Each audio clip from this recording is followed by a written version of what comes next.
Hello friends, हमारे YouTube channel पे आपका स्वागत है। तो आज हम देखेंगे वसा लिपिड। वसा लिपिड का वर्गीकरण। चलो चलते हैं, शुरू करते हैं अपनी क्लास। लिपिड का वर्गीकरण। लिपिड का वर्गीकरण ये दो प्रकार से हैं। नंबर 1 प्राप्ति के आधार पर, नंबर 2 रासायनिक संरचना के आधार पर। प्राप्ति के आधार पर प्राणिज लिपिड, घी चर्बी। वनस्पतिक लिपिड, सूरजमुखी सरसों का तेल। और रासायनिक संरचना के आधार पर 3 प्रकार से है। सरल लिपिड या ट्राइग्लिसराइड लिपिड, या सरल लिपिड या ट्राइग्लिसराइड लिपिड। नंबर 2 संयुक्त लिपिड, कंपाउंड लिपिड। 1 अणु ग्लिसरॉल, 3 वसीय अम्ल प्लस 3 वसीय अम्ल, कार्बनिक अम्ल प्लस। व्युत्पन्न लिपिड, डाइवर्ड लिपिड। नंबर 3 व्युत्पन्न लिपिड, डाइवर्ड लिपिड। तो हम एक को देखते हैं।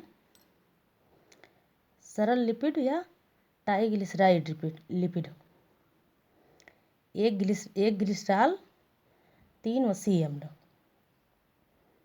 इसमें आते हैं तेल, वसा, वैक्स, मोम। 3 वसीय अम्ल ये हैं पामिटिक अम्ल, स्टीयरिक अम्ल,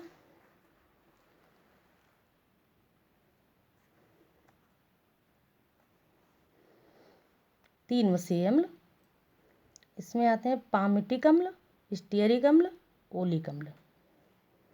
और संयुक्त लिपिड में इसमें ग्लाइकोलिपिड, सल्फोलिपिड, फास्फोलिपिड, लिपोप्रोटीन। ये इम्पॉर्टेंट है, ये आवश्यक है। ये व्युत्पन्न लिपिड सरल प्लस संयुक्त मिलकर बनते हैं। लिपिड के जल अपघटन से उत्पादित लिपिड स्टेरॉल। तो स्टेरॉल देखेंगे। स्टेरॉल ये 3 प्रकार से भी होता है। स्टेरॉल प्राणिज स्टेरॉल, वनस्पतिक स्टेरॉल, मोल्ड यीस्ट। ये कोलेस्ट्रॉल आता है इसमें। प्राणिज स्टेरॉल में कोलेस्ट्रॉल आता है।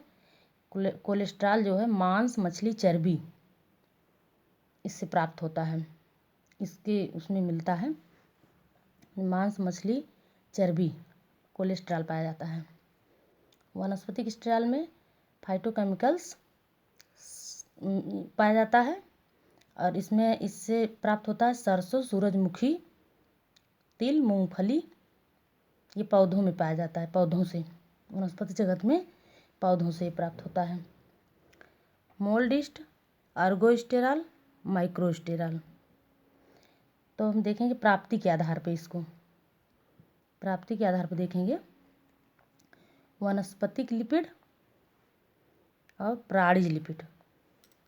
वनस्पतिक लिपिड में ये वनस्पतिक जगत से प्राप्त होते हैं और ये प्राणिज जगत से प्राप्त होते हैं। वनस्पतिक जगत से प्राप्त होने वाले लिपिड जो हैं ये हैं तेल, सरसों, सोयाबीन, मूंगफली। ये जो है वनस्पतिक जगत से जो प्राप्त होता है तेल में आते हैं। और जो प्राणिज जगत से प्राप्त होते हैं, प्राणिज लिपिड प्राणिज जगत से प्राप्त होते हैं। घी, चर्बी।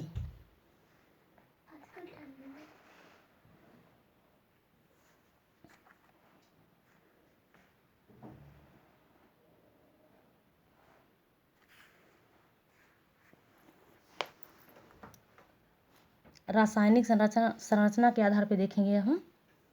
रासायनिक संरचना के आधार पर सरल लिपिड। इस वसा का निर्माण 1 अणु ग्लिसरॉल का व 3 अणु वसीय अम्ल का। 1 अणु ग्लिसरॉल व 3 अणु वसीय अम्ल मिलकर ट्राइग्लिसराइड बनता है। ट्राइग्लिसराइड बनता है मिलकर।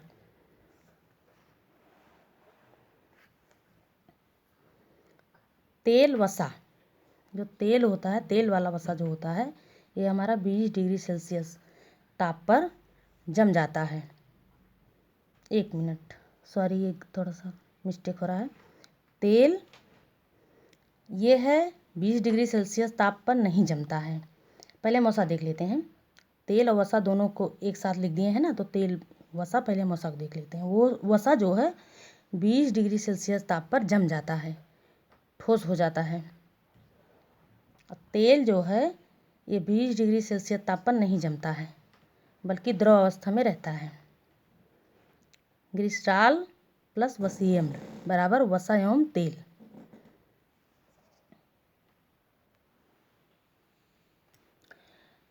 वैक्स मोम को देखेंगे हम। वैक्स मोम ये वसीय अम्लों तथा मोनोहाइड्रीन एवं हाइड्रिक एल्कोहल से बनने वाले एस्टर को मोम कहते हैं। वैक्स मोम जो हैं ये वसीय अम्लों तथा मोनोहाइड्रीन एवं हाइड्रिक एल्कोहल से बनने वाले एस्टर को मोम कहते हैं। मोनोहाइड्रीन प्लस हाइड्राइड्रिक प्लस वसीय अम्ल, ये तीनों मिलकर मोम बनता है। मोनोहाइड्रीन, हाइड्रिक, वसीय अम्ल, ये तीनों मिलकर मोम बनता है। इसका अणुभार अधिक खाने योग्य नहीं होता है। ये मोम ये बिल्कुल नहीं पचता। मोम बनता है, इसका अणुभार अधिक होने की वजह से खाने योग्य नहीं होता है। अब हम देखेंगे यौगिक या संयुक्त लिपिड कंपाउंड। इसको देखेंगे, ये हमारे एग्जाम के लिए बहुत महत्वपूर्ण है। एक अणु ग्लिसरॉल प्लस 3 अणु फैटी एसिड, दूसरा कार्बनिक मिलते हैं तो फास्फोलिपिड बनते हैं। एक अणु ग्लिसरॉल प्लस 3 अणु फैटी एसिड, उसके साथ और दूसरा कार्बनिक मिलते हैं तो ये फास्फोलिपिड बनते हैं। Glycolipid, number 2 glycolipid, number 3 sulfolipid, number 4 lipoprotein. Phospholipid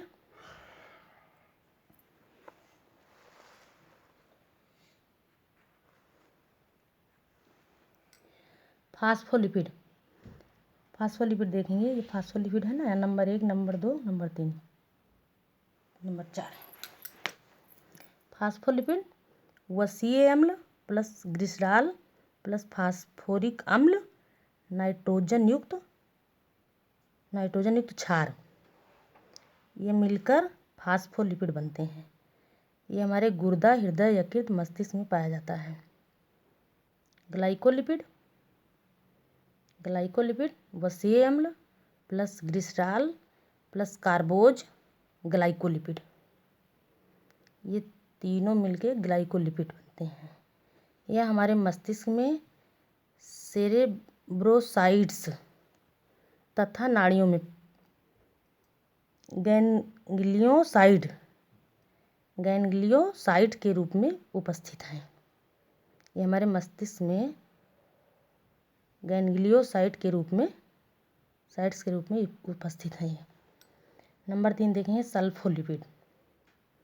सल्फोलिपिड वसा प्लस कार्बोज प्लस सल्फ्यूरिक अम्ल। सल्फोलिपिड या मस्तिष्क में उपस्थित होते हैं, ये हमारे मस्तिष्क में पाए जाते हैं। फ्रेंड्स 3 हम देख चुके हैं, ये चौथा देखेंगे। चौथा हमारा है लिपोप्रोटीन। लिपोप्रोटीन भी इसे कहते हैं, इसे लाइपोप्रोटीन भी कहते हैं। लिपोप्रोटीन, लाइपोप्रोटीन, ये रक्त के प्लाज्मा में पाया जाता है। यह वसा के हस्तांतरण में सहायक है। वसा के स्थानांतरण में सहायक है। यह 3 प्रकार का है। VLDL very low density lipoprotein, LDL low density lipoprotein, HDL high density lipoprotein. ये हमारे एग्ज़ाम के पॉइंट ऑफ व्यू से बहुत ही ज़रूरी है, इम्पॉर्टेंट समझ लीजिए इसको। ये एग्ज़ाम में आया था, यहाँ से क्वेश्चन बना था TGT में अब की बार। ये जो LDL और HDL है, ये जो है ये हाई डेंसिटी लिपोप्रोटीन, ये हमारे लिए गुड माना जाता है, गुड लाभदायक है, ये अच्छा है। और LDL लो डेंसिटी लिपोप्रोटीन, ये हमारे लिए बैड है, हानिकारक। यहाँ से क्वेश्चन बना था। तो गाइस आज के लिए इतना ही। हम आपको ऐसे ऐसे इम्पॉर्टेंट वीडियो बना के देते रहेंगे। आप हमारे चैनल को लाइक कीजिएगा, सब्सक्राइब कीजिएगा।